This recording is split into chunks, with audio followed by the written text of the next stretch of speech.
शासनायक वर्धमान महावीर भगवान की, आचार्य श्री आदि सागर जी महाराज की, आचार्य श्री महावीर कीर्ति जी महाराज की, तपस्वी सम्राट गुरुदेवाचार्य श्री सन्मति सागर जी महाराज की, बोले परम पूज्य प्राकृताचार्य चतुर्भट्टाधीश आचार्य गुरुदेव सुनील सागर जी महाराज की। मदमस्त जनों की संगति से निश्चित मादकता आती है। मदमस्त जनों की संगति से निश्चित मादकता आती है। साधु संतों की संगति से निश्चित साधकता आती है। महावीर प्रभु ये कहते हैं, ये जिनवाणी में लिखा हुआ, मानव को पूजे कौन यहाँ, मानवता पूजी जाती है। मानव को पूजे कौन यहाँ, मानवता पूजी जाती है। मदमस्त लोगों की संगति करेंगे तो आप भी वैसे ही मदमस्त बन जाएंगे। शराबी की संगति करते करते आप शराबी बन जाएंगे।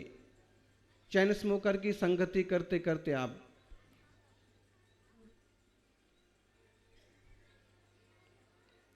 सिगरेट बीड़ी पीने लग जाएंगे। तमाकू खोरों की संगति करते करते आप तमाकू खाने लग जाएंगे। बद चलन लोगों की संगति करने से आप बद चलन हो जाएंगे। देख लो, संगति का प्रभाव है। प्रभाव तो पड़ता ही है। जैसी संगति वैसी स्थिति, जैसी संगत वैसी रंगत। इसके विपरीत हम देखें कि यदि साधुओं की संगति की है तो जीवन में साधना आती है। संतों की संगत की है तो जीवन में शांतता आती है। धर्मात्माओं की संगति की है तो जीवन में धर्म आता है। और महावीर कहते हैं कि लोग नहीं पूजे जाते हैं, लोग को क्योंकि साधना पूजी जाती है, मानवता पूजी जाती है, धर्म पूजा जाता है। आज कितने सारे युवाओं के नाम लिए जा रहे हैं और कितने सारे जिनने जैन धर्म में जन्म नहीं लिया है, उन लोगों के भी नाम लिए जा रहे हैं कि इनने 10 उपास किए, इनने इतने उपास किए, इनने इतनी साधना की। कारण साधना से व्यक्ति पूजा जाता है, मान्य हो जाता है। इसलिए जीवन में साधना लाओ।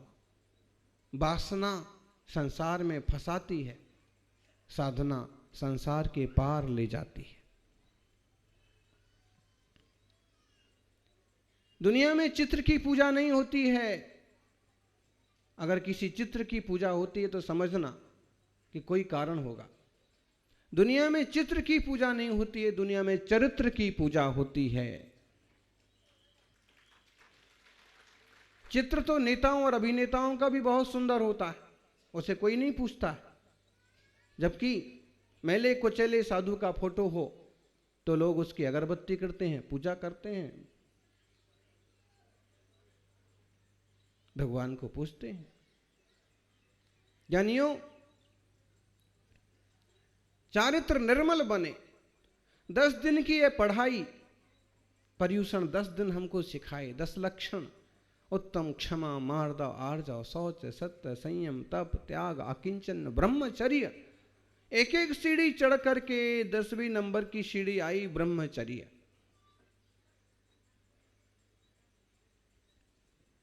आज बाल ब्रह्मचारी, प्रथम बाल ब्रह्मचारी तीर्थंकर वासुपूज्य भगवान का निर्वाण कल्याणक भी है। धन्य धन्य है। 19 तीर्थंकरों ने तो विवाह किए, राज्य किए, लेकिन 5 बाल ब्रह्मचारी तीर्थंकर वासुपूज्य मल्ली नैमी पारस वीर अति। वासुपूज्य मल्लीनाथ, नैमीनाथ, पार्श्वनाथ, महावीर बाल ब्रह्मचारी, कोई गृहस्थी नहीं बचा, राज्य नहीं किया। माता पिता का आग्रह होने के बाद भी जंजाल में नहीं फंसे, आत्म कल्याण की भावना थी। ज्ञानी, यह एक भाव हमारे हाथ में है। इस एक भाव में आप अपने आप को इतना पवित्र कर लो, इतना पवित्र कर लो कि बार बार जन्म मरण ना करना पड़े।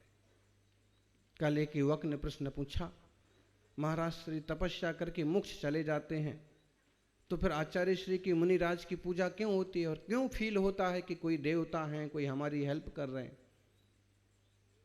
इसका उत्तर यह है कि जब तक आत्मा पूर्ण शुद्ध नहीं होता है तब तक स्वर्ग जाता है, देव बनता है। और महावीर जैसी, शांतिनाथ जैसी कठिन साधना करके, सारे कर्मों और विकारों का नाश करके कोई कोई जीव भगवान बन जाता है। तो जो भगवान बन गए वो अब ना तो आते हैं और ना कोई तमाशा दिखाते। लेकिन जो यहाँ तपस्वी रहे हैं, जिनने उस रास्ते पर पांव बढ़ाए हैं और जिनने विकारों का खात्मा एक हद तक किया है, वे प्रायः करके देव बनते हैं। और देवताओं की भी बड़ी शक्ति होती है, इसलिए कभी कभी फील होता है कि कोई देवता है, कभी कभी लगता है कि कोई हमारी सहायता कर रहा है। जब तक जीव भाव से पार ना हो जाए तब तक उस संसार में अलग अलग रूपों में रहता है। आज आप मनुष्य हैं और इस मनुष्य पर्याय में इतनी सारी उपलब्धियां कर सकते हैं। देवता 10 उपास नहीं कर सकते हैं, उनमें सब ताकत है, लेकिन उपास करने की ताकत नहीं है। क्यों? क्योंकि उनका एक नियम है, जब इच्छा होगी उनके कंठ से अमृत झर जाएगा। और उनका संयम नहीं रहा, फिर असंयम हो गया, हो गई पारणा उनकी। और आपकी इच्छा भी हो जाए तो आप प्रायश्चित कर सकते हैं, आपका पारणा नहीं होगा, जब चाहेंगे तब होगा। इसलिए कई बार तो देवताओं से भी बड़ा कहा है मनुष्य को। महावीर स्वामी ने कहा है कि हे मनुष्य, इस लायक बनो कि देवता भी तुम्हारी पूजा करें, जैसे मुनियों की करते। 10वें नंबर पर ब्रह्मचर्य धर्म आया। पहले पूर्ण अकिंचन हो गए, फिर ब्रह्मचर्य। ब्रह्मचर्य का मतलब है टोटल आत्मा में उतर जाना, आत्मानुभूति रूप दशा में डूब जाना, निरंतर केवल आत्म ध्यान चिंतन मनन होना, ओ ब्रह्मचर्य। जैसे परम वीतरागी मुनियों की दशा।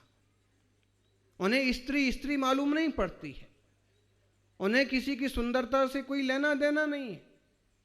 उनके लिए तो यह भी एक देहधारी आत्मा है। महान ज्ञानियों की दृष्टि में ये पुरुष है, ये स्त्री है, ये नपुंसक है, ये जानवर है, ये सब भी भेदभाव नहीं होता है। उनकी दृष्टि में तो सब आत्मा है। सब अपने अपने कर्म के उदय से ऐसे बन गए, वैसे बन गए, भोग रहे हैं, सुखी दुखी हो रहे हैं। बाकी ये स्वभाव आत्मा का, जीव का नहीं है। तो वे शुद्ध तत्व का अनुभव करते हैं, इसलिए संसार का आकर्षण उनके मन में नहीं होता। ब्रह्मचर्य अपन मोटे रूप में कहते हैं कि भाई विषय वासना नहीं करना, ये ब्रह्मचर्य व्रत है।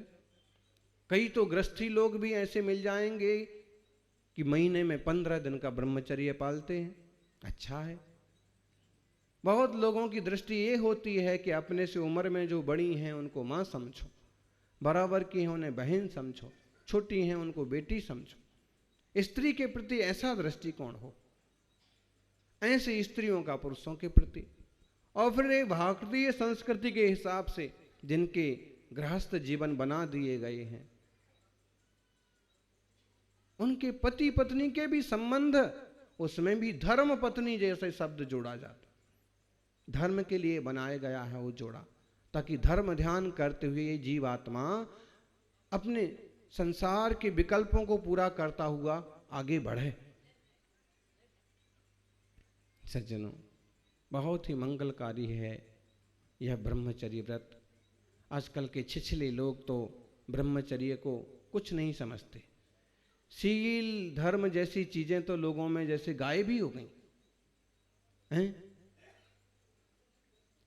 रिश्तों के संबंध में भी लोगों की सोच देखो कितनी घटिया हो गई कि नहीं बड़े बुजुर्ग को आप दादा बोल दो, कहो चिढ़ जाएं, कि नहीं बड़ी बुजुर्ग दादी को आप दादी बोल दो, चिढ़ जाए, मैं तुम्हें दादी दिखती हूं, तो क्या दिखना चाहते? बोलो, मौसी जी बोल दो, बुआ जी बोल दो कि अरे ये स्थिति हो गई औरतों की भी, जबकि सम्माननीय शब्द हैं, दादी जी, माँ जी, मौसी जी, बुआ जी, एक सम्माननीय शब्द है, माता जी।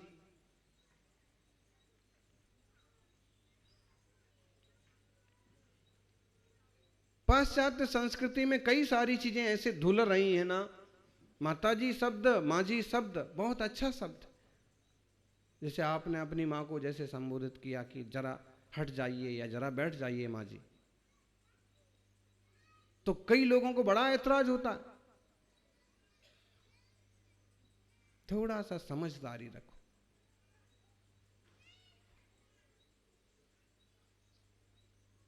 सम्माननीय शब्द कहे गए हैं तो फिर हमें उसमें अपनी उम्र नहीं लिखना चाहिए कि मैं कितनी उम्र हूं, कि मैं तो अभी 20 ही साल की हूं।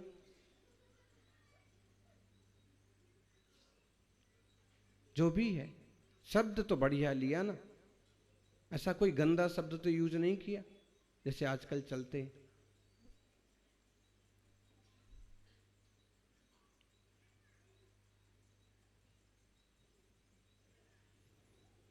यानी बहुत समझदारी से और बहुत विवेक से आगे बढ़ने की जरूरत है। बच्चों को भी शील का बोध कराना जरूर रहे। यहां पर कहा है, शील बाढ़ नो राख, ब्रह्म भाव अंतर लखो, करी दोनों अभिलाख, करहूं सफल नर भाव सदा। शील की 9 बाढ़ हैं। बाढ़ का मतलब होता है बाउंड्री वाल, सुरक्षा चक्र। बाढ़ का उल्लंघन किया ना तो फसल को नुकसान होगा, आपने मर्यादाओं का उल्लंघन किया तो नुकसान होगा। मर्यादाएं रखिए, किससे मिलना है, किससे बोलना है, कब मिलना है, कब बोलना है, कौन व्यक्ति कैसा है, किसकी नजर कैसी है, इन सब चीजों का महिलाओं को भी ध्यान होना चाहिए और पुरुषों को भी होना चाहिए। ये स्थिति हो गई कि ये रिश्ते तो जैसे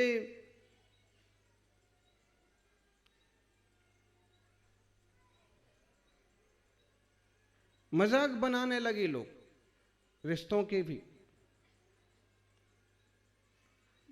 गलत है। जिन देशों में कोई मर्यादा नहीं है वहां एड्स के सबसे ज्यादा मरीज हैं। जिन देशों में वासनाओं को ही बहुत ज्यादा आदर दिया जाता है वहां की दुर्दशा देख लीजिए आप। कोई विश्वास नहीं है पति पत्नी में, परिवार में। परिवार की सबसे मजबूत नींव है विश्वास। अमेरिका जैसे देशों में नहीं पता है कि जो सुबह पत्नी है वो शाम तक रहेगी भी कि नहीं रहेगी। और वही चीजें आज देख लो कि भारत में थोड़े थोड़े रूप में, छोटे रूप में टुच्ची लोगों में देखने को मिलने लगा।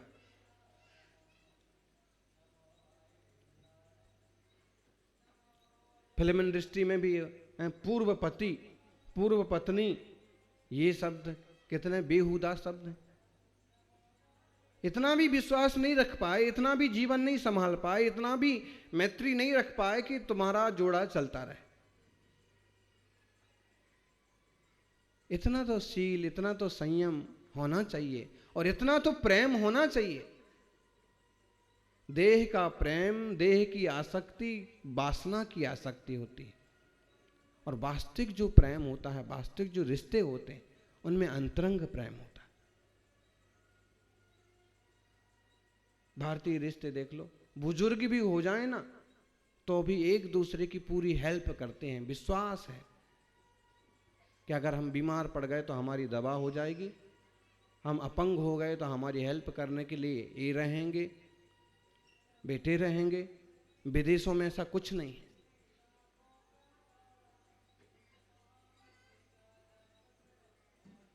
तो जो देश की मर्यादाएं हैं, जो भगवान महावीर ने कहा है या जो राम की दिखाई मर्यादाएं हैं, बहुत महत्वपूर्ण है अपने आप में। एक अच्छे जीवन के लिए सारी चीजें जरूरी हैं। इसलिए बेटे बेटियों को भी, बहन भाइयों को भी ध्यान रखना चाहिए, सील बाढ़ नो राख। किसी भी जाति से अगर बात करते भी हैं जिनका अपना कोई निकट का रिश्ता नहीं है, तो एक मर्यादा के साथ बातचीत होना चाहिए, एक मर्यादा का रिश्ता होना चाहिए, दोस्ती होना चाहिए, लेकिन एक बहुत मर्यादा के साथ।